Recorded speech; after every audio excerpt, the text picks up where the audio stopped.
pasada, mis amados hermanos, compartimos 3 razones fundamentales de por qué creemos en el diezmo para la iglesia el día de hoy. Hasta hace 50 años atrás, mi hermano, las iglesias evangélicas creíamos en el diezmo. Lamentablemente, los malos predicadores de hoy, los falsos predicadores que han hecho del diezmo un elemento de enriquecimiento, ha dañado mucho a la iglesia del Señor. Pero dijimos que hay 3 razones fundamentales por las cuales debemos diezmar. Uno, es una práctica que aparece antes del periodo de la ley. 2, es una práctica que se regula en el tiempo de la ley de Moisés. Y 3, el Señor Jesús no anuló el diezmo, sino que le dio un nuevo significado. Él dijo, sin dejar de dar el diezmo, agrégale la misericordia, la justicia y la fe.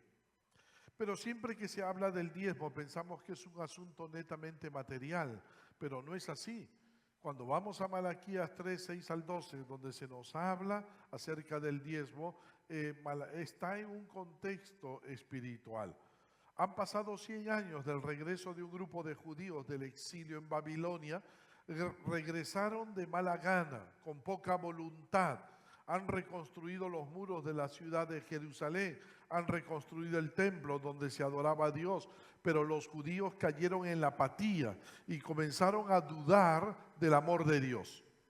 En primer lugar, porque ya no son una nación libre, están bajo el yugo de Persia. 2, el templo que reconstruyeron no era tan hermoso como el templo de Salomón. Y 3, reconstruir la ciudad y el templo implicó un trabajo duro. Cuando ellos regresaron, pensaron que todo iba a ser fácil, que todo iba a ser feliz y muy cómodo para ellos. Pero no ocurrió así. Pero ellos no se dieron cuenta de que esto era parte también de la disciplina formativa de Dios para ellos. Ellos no se dieron cuenta que nuestro Dios quería corregirlos para bien. Ellos habían rebelado, ellos habían caído en la idolatría. Así que, pero la disciplina de Dios no tuvo su efecto deseado.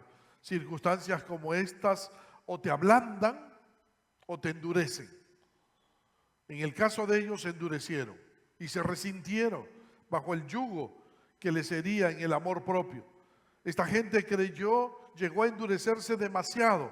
Son como prisioneros recién salidos de la cárcel, pero que no se han reformado, no han aprendido la lección, se hallan en una espiral descendente, dudan del amor de Dios y por eso le ofrecen lo peor de sus sacrificios y se han vuelto infieles en sus matrimonios. ¿Merecen ser eliminados completamente? Claro que sí. ¿Por qué Dios no los elimina y forma un nuevo pueblo? Por su carácter, por su naturaleza.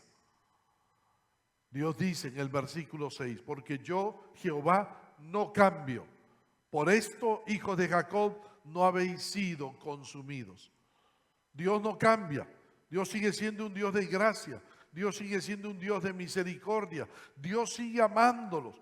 Por eso los llama hijos de Jacob o hijos del pacto. Pacto que Dios hizo con ellos. Por lo tanto, Dios es fiel a su pacto. Por eso ellos no han sido consumidos, destruidos.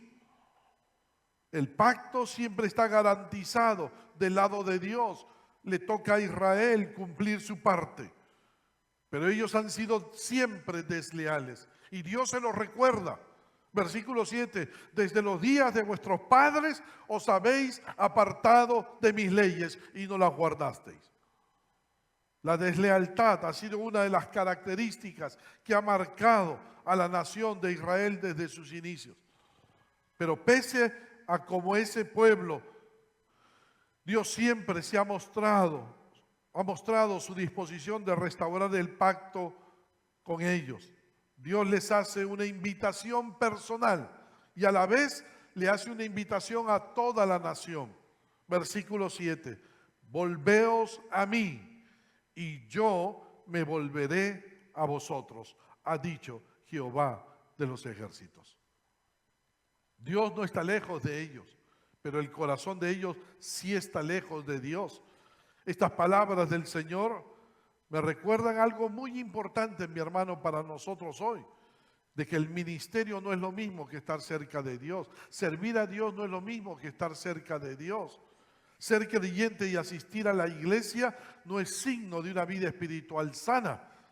Lo primero es lo primero, mi comunión con Dios.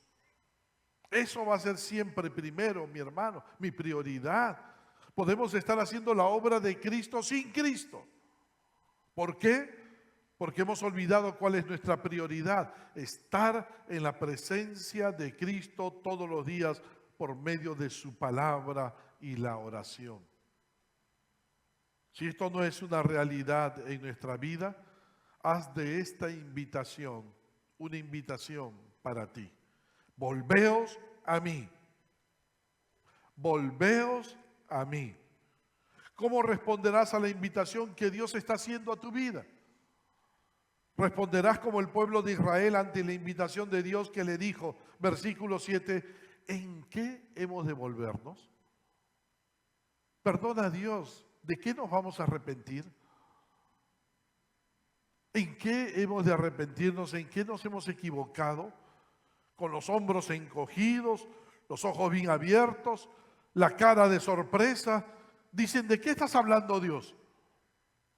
Si nosotros ofrecemos sacrificios, estamos aquí en Jerusalén, no como los otros que se quedaron en Babilonia. Si algo no está saliendo bien, nosotros no somos los culpables.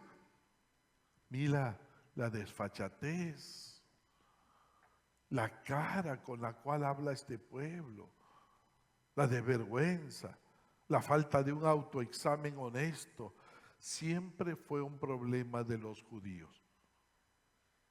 Y es un problema a veces también de nosotros. No hacernos un autoexamen, un honesto. Esto, lo que están haciendo ellos es arrogancia pura. Así que Dios les va a mostrar un ejemplo práctico en el cual le están fallando como nación en sus diezmos. Dios les dijo, versículo 8, ¿robará el hombre a Dios? Pues vosotros me habéis robado. Y dijisteis, ¿en qué te hemos robado? En vuestros diezmos y ofrendas. ¿Qué lecciones acerca del diezmo encontramos en este pasaje, mi hermano? 4 lecciones importantes para nuestras vidas. Más de una persona dice que cuando agarramos este texto no es para nosotros. Sí, es cierto, mi hermano, cuando uno va a esto, Dios se lo está diciendo al pueblo de Israel, pero de aquí extraemos principios y enseñanzas para nuestra vida. Amén. 1. No dar el diezmo es producto de decadencia espiritual. Cuando alguien deja de dar su diezmo al Señor, sus ofrendas a Dios, es porque algo anda mal en su vida espiritual. Así de sencillo. Permite hablarte con todo el corazón y decirte una gran verdad. Tú dejas de dar tu diezmo, eso es una muestra de que tu vida espiritual no anda bien. Así se lo hizo saber al pueblo de Israel por medio del profeta. Dios, sus acciones externas eran el resultado de un problema interno. Y permíteme hacer un resumen para que veas cómo estaba la nación. 1, había ingratitud y menosprecio al nombre de Dios. Si vamos a Malaquías capítulo 1, vamos a encontrar que Dios le reclama a su pueblo la ingrata respuesta que le dieron a todo el amor que Dios les había dado. Miren lo que Dios le dijo por medio del profeta, Malaquías 1:2. Yo os he amado, dice Jehová, y dijisteis, ¿en qué nos amaste? ¿No era Esaú hermano de Jacob? Dice Jehová, y amé a Jacob. ¿Recuerdas? Dios les había mostrado todo su amor. Los había amado a ellos y a los descendientes de Jacob, no a los descendientes de Esaú. Pero el pueblo respondió con falta de gratitud y menosprecio a su nombre. A tal punto que Dios tuvo que decirles, el hijo honra al padre. Malaquías 1:6, el hijo honra al padre y el siervo a su señor. Si pues soy yo padre, ¿dónde está mi honra? Y si soy Señor, ¿dónde está mi temor? Dice Jehová de los ejércitos a vosotros, oh sacerdotes, que menospreciáis mi nombre. Decadencia espiritual. 2, había negligencia espiritual en la adoración. El pueblo de Dios había desarrollado una fe tan superficial, tan desconsiderada para con Dios, que aún sus actos de adoración, como la presentación de las ofrendas, se tornaron ofensivas a la majestuosidad de Dios. Malaquías 1:8 y versículo 13, y cuando ofrecéis el animal ciego para el sacrificio, no es malo. Asimismo, cuando ofrecéis el cojo o el enfermo, no es malo. Habéis además dicho, oh, qué fastidio es esto, y me despreciáis, dice Jehová de los ejércitos, y trajisteis lo hurtado, cojo o enfermo, y presentasteis ofrenda. ¿Aceptaré yo eso de vuestra mano? Dice Jehová. Era un pueblo tan desconsiderado para con Dios que las ofrendas que presentaban no servían para nada. Presentaban animales cojos, enfermos. Aún ellos llegan a pensar que Dios es un fastidio. ¿Qué fastidio es esto, Dios? Dios es una casa, ha vuelto una carga pesada. 3.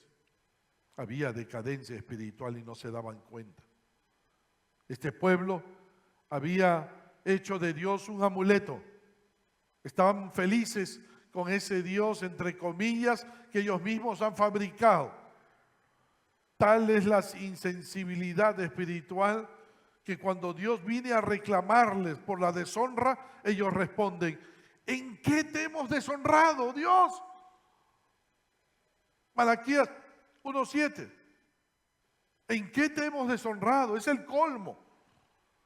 No se dan cuenta que están deshonrando a Dios. Dios les dijo, habéis hecho cansar a Jehová con vuestras palabras y decís, ¿en qué le hemos cansado? Y miren la desgracia del pueblo.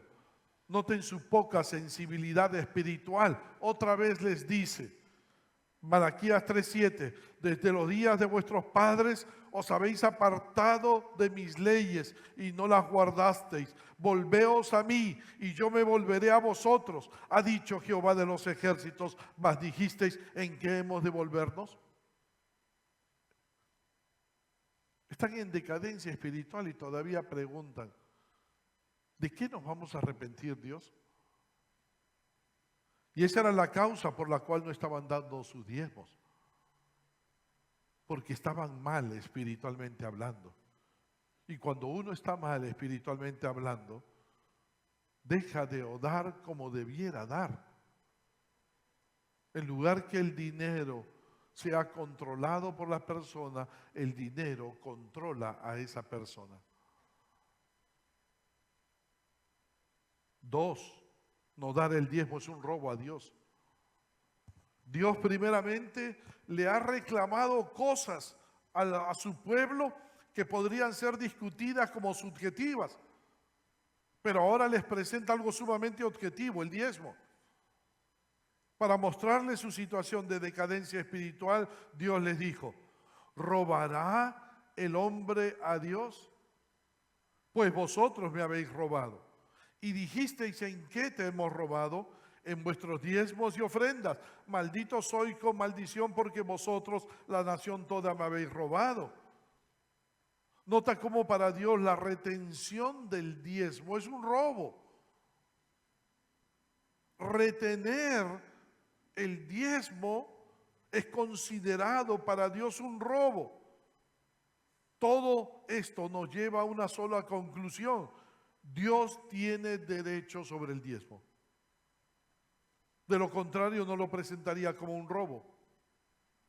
Es decir, el diezmo es propiedad de Dios, le pertenece a Él. Quizás te estás preguntando, pastor, ¿por qué ha retenido Dios el diezmo como un derecho? La respuesta está en el libro de Levítico. Levítico 27:30. Y el diezmo de la tierra, así de la simiente de la tierra, como del fruto de los árboles, de Jehová es cosa dedicada a Jehová. Noten nuevamente el sentido de propiedad que Dios le da al diezmo. De Jehová es cosa dedicada a Jehová. Esto pues indica claramente que Dios ha retenido el diezmo como una especie de garantía, como una señal de que todo es de Él. Como si Dios nos hubiera dicho, todo es mío, todo es mío, pues yo lo he creado y a mí me place ponerlo en tus manos. Pero de todo esto que pongo en tus manos, me vas a dar el 10% para que no olvides quién es el dueño. ¿Notas, mi hermano? Quizás algunos se preguntan, pastor, ¿podemos pasar por alto el diezmo? ¿Podemos dejar de darlo? La respuesta es no. Dios dice en el libro de Deuteronomio 14:22, indefectiblemente diezmarás. En otras palabras, ni tú ni yo podemos pasar por alto el diezmo. El diezmo no es opcional. Tú me dirás, pero pastor, esto es ley de Moisés. Sí, pero el diezmo no aparece con Moisés. El diezmo aparece desde Abraham. Abraham y Jacob diezmaron al Señor. Lo que hace Moisés es establecer los principios como debemos dar, las enseñanzas acerca del diezmo. El diezmo no es opcional. Otra pregunta que muchos se hacen es, pastor, ¿debemos diezmar de todo lo que nos ingresa o de una parte solamente? La respuesta está en la Biblia. Indefectiblemente, Deuteronomio 14:22, indefectiblemente diezmarás todo el producto del grano que rindiere tu campo. Si tenías 10 hectáreas, de las 10 hectáreas debías separar el 10% de los alimentos para darlo a tu Señor. Dice, de todo el fruto que rindiere tu campo, de todo lo que saquemos. Por lo tanto, no es correcto sacar de las ganancias para tal o cual cosa y después de eso diezmar de lo que queda.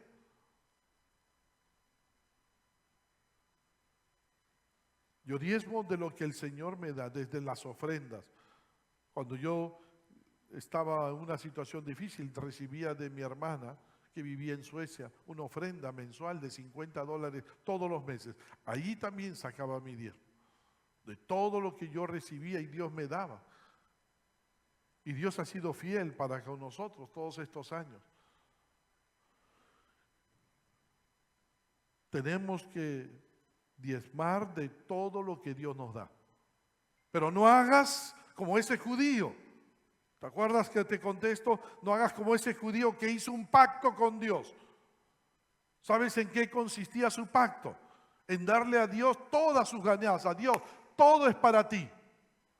Y sabes, llegado el día de entregar a Dios sus ofrendas, ¿sabes lo que hacía? Agarraba todo su dinero en su mano y lo tiraba al cielo. Y le decía a Dios, Dios, lo que tú agarres es tuyo y lo que cae es mío. No, ese tipo de pactos no sirve. Tenemos que darle a Dios lo que es de Dios. Tú me dirás, pero pastor, no, esto es ley. No, ya te lo dije la semana pasada, desde el tiempo de Abraham. Abraham, el diezmo es un acto de gratitud a Dios.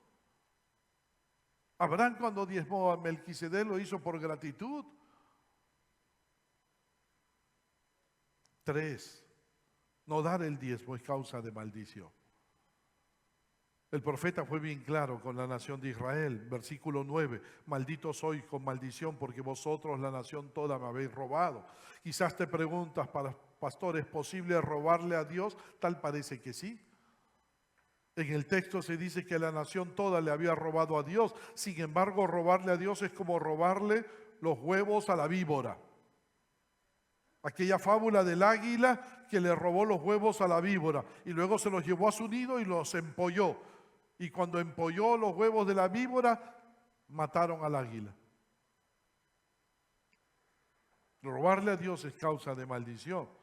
No pensemos que retener el diezmo nos va a aumentar nuestros ingresos. No, el robo del diezmo trae maldición. Y esto explica por qué tantas veces vivimos empobrecidos, con muchas deudas y con problemas financieros. Sí es cierto, mi hermano, que esta maldición era para Israel de aquel entonces.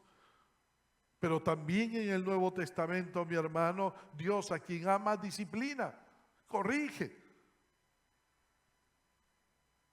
Y no podemos fallarle a nuestro Dios. No podemos quitarle lo que le pertenece a Él. De alguna u otra manera, mi hermano, aquel dinero que retuvimos y que le pertenece al Señor, el Señor se encargará de quitárnoslo nuevamente a nosotros. Es como echar la ganancia en saco roto. Si tú despojas a Dios del diezmo que le pertenece, Él te va a despojar a ti.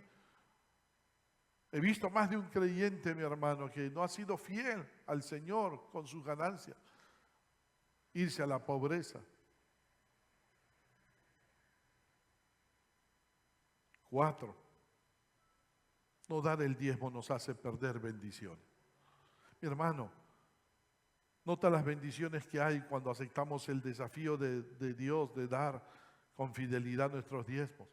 El Señor dice en el versículo 10, traed todos los diezmos al alfolí, y haya alimento en mi casa. Y probadme ahora en esto, dice Jehová de los ejércitos, si no os abriré la ventana de los cielos y derramaré sobre vosotros bendición hasta que sobreabunde. Dios ha prometido abrir la ventana de los cielos para todos aquellos que son fieles en sus diezmos. Yo lo he visto, yo he sido testigo, mi hermano. Yo soy creyente desde el año 79. Desde muy joven aprendí a dar lo que le correspondía a mi Señor. Este desafío, mira las bendiciones que nos perdemos cuando no diezmamos. Pero este desafío de Dios tiene varias implicancias. 1, implica traer todos los diezmos. Esta es una invitación, es una exhortación de Dios a que cumplamos con Él. Los diezmos son de Dios. Cuando yo doy mi diezmo aquí en la iglesia, no se lo estoy dando a la hermana Susi, no se lo estoy dando a la administración, se lo estoy dando a mi Señor. Es gratitud, es amor por mi Dios. Los diezmos son de Dios, por lo tanto es a Él a quien debemos llevárselo. Noten que la entrega de los diezmos no era un acto privado, sino muy por el contrario es un acto manifiesto a todo el pueblo de Dios. Pero implica, en segundo lugar, traer el diezmo al alfolí. El alfolí, mi hermano, en aquella época era un cuarto gigante donde se llevaba todas las ofrendas, todo el diezmo del grano que traían los israelitas y lo guardaban en ese lugar.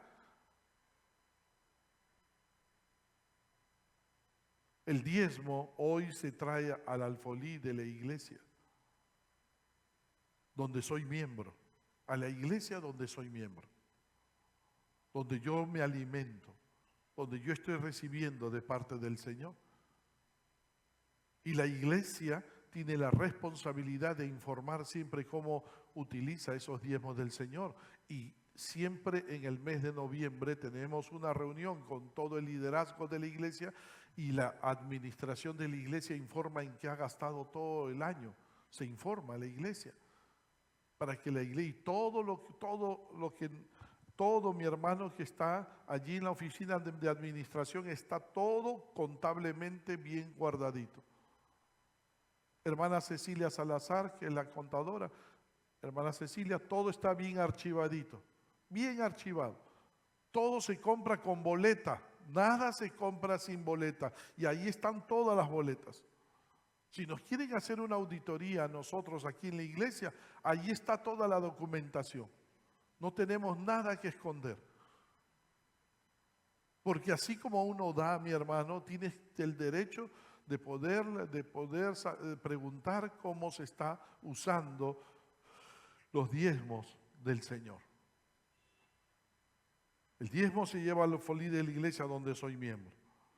Implica traerlos para un propósito. 3, ya haya alimento en mi casa. Esta es la manera que Dios tiene para proveer para las necesidades de su obra. ¿Cómo sostenemos una obra si no tenemos el diezmo del Señor, si no damos el diezmo del Señor? Era para el trabajo que se hacía en el templo de Jerusalén, es decir, era para la obra de Dios. Los diezmos se deben utilizar para la extensión del reino de Dios. En este caso, hoy es por medio de la labor de la iglesia del Señor. Yo se los dije la semana pasada, lo usamos para todo, el sostén del personal que se encarga de toda la iglesia, todo el personal, pero también sirve para mejorar nuestras instalaciones. Por ejemplo, mis hermanos, ahora vamos a construir, mis hermanos, ya se ha hecho necesario, nos han dicho, vamos a construir un baño de varones ahí en esa esquina. ¿Por qué? Porque el baño de damas ya otra vez rápido quedó chiquito. El baño de damas y varones afuera va a convertirse solo para damas y allá al costado para los varones. Y entonces vamos a agrandar porque estamos creciendo como iglesia. Y vienen más hermanas y las hermanas hacen cola y nosotros no queremos que pase eso. ¿Amén? Y la iglesia va a dar y vamos a devolverlo luego con el mistura. En el mes de abril haremos un mistura para poder solventar los gastos. Y vamos a hacer una rampa, mi hermano, para que mis hermanos, detrás de eso hay una escalera. Y vamos a hacer una rampa para que mis hermanos que usan sillas de ruedas puedan entrar al auditorio sin ningún problema. Esto es algo que nos exige la municipalidad, que tengamos rampas. Entonces tenemos que hacerlo. Como iglesia, ahí está al costado de las escaleras, todo eso se va a convertir en una rampa para mis hermanos que vienen con su silla de rueda. ¿Amén? ¿Notas, mi hermano? Nosotros no siempre cuando tú traes tu diezmo es con un propósito para la iglesia, la obra del Señor. Aquí no estamos como aquí esta no es una iglesia de la prosperidad, donde los diezmos se van al pastor y el pastor se hace rico. Aquí no ocurre eso, mi hermano. Implica probar a Dios para que nos dé de sus bendiciones. Mira lo que Dios dice. Probadme ahora en esto, dice Jehová de los ejércitos. Si no, os abriré las ventanas de los cielos y derramaré sobre vosotros bendición hasta que sobreabunde. Reprenderé también por vosotros al devorador y no os destruirá el fruto de la tierra, ni vuestra vid en el campo será estéril, dice Jehová de los ejércitos, y todas las naciones os dirán bienaventurados, porque seréis tierra deseable, dice Jehová de los ejércitos. Es como si Dios nos estuviera diciendo: ¿quieres conocer que soy Dios? Pruébame. ¿Quieres conocer que mi palabra es verdad? Pruébame. Sé fiel en tus diezmos y pruébame, dice el Señor. Tú me dirás: pero pastor, esto es para el pueblo de Israel, no es para nosotros. Sí, es para el pueblo de Israel, pero tiene su contraparte en el Nuevo Testamento. El apóstol Pablo, ¿qué dijo? Si nosotros damos generosamente, generosamente vamos a recibir. ¿Recuerdan? Pastor, ¿usted lo puso, pastor, ese versículo? ¿Dónde está? Allí está. Parece que el hermano lo ha perdido. Lo ha perdido el hermano. Allí está. Miren, mi hermano, esto lo dijo el apóstol Pablo, no Malaquías. El que siembra escasamente también segará escasamente. Y el que siembra generosamente, generosamente también segará. Así que, mi hermano, ese principio no solo está en el Antiguo Testamento, está en toda la palabra de Dios. Si tú aprendes a ser generoso, Dios va a ser generoso contigo. Créelo, prueba al Señor. Abrirá la ventana de los cielos, derramará de sus bendiciones hasta que sobreabunde, reprenderá al que nos quiere hacer daño, no faltará el fruto y el alimento, todos nos dirán bienaventurados, seremos de gran testimonio y todos querrán lo que tenemos. Vale la pena ser fiel a Dios en nuestros diezmos. Amén. Mi hermano, Algunos dicen, nosotros, estas iglesias utilizan el tema del diezmo para manipular a la gente, para asustar a la gente, ¿no? El diezmo es un asunto de gratitud. Por eso Dios le dijo al pueblo de Israel, antes de hablarle del diezmo, ¿qué le dijo Dios? Volveos a mí, y yo me volveré a vosotros. Volveos a mí. ¿Qué está diciendo Dios? Si tú dependes de mí, está diciéndole Dios a su pueblo y a nosotros, vas a diezmar sin ningún problema. No será un diezmo una carga. Porque yo te voy a capacitar para dar. Cuando nos volvemos a Dios y dependemos de Dios, Dios nos capacita con su gracia. ¿Para qué? Para amar, para perdonar y para dar. Porque en mis fuerzas no podré nunca cumplir la voluntad de Dios. Pero en las fuerzas de Dios todo lo puedo en Cristo que me fortalece. Tenemos que volvernos siempre a Dios para dar, aprender a dar como se debe dar. El diezmo, mi hermano, es el reflejo de nuestro corazón. Y si nuestro corazón está mal con Dios, todo va a estar mal en nuestra vida. Amén. Para participar y pertenecer a una de nuestras redes, inscríbete en los links que aparecen en la descripción del video. Recuerda que también nos reunimos en nuestros grupos pequeños. Para mayor información, comunícate al WhatsApp que aparece en pantalla. Recuerda que puedes vernos a través de nuestras redes sociales. Que Dios te bendiga.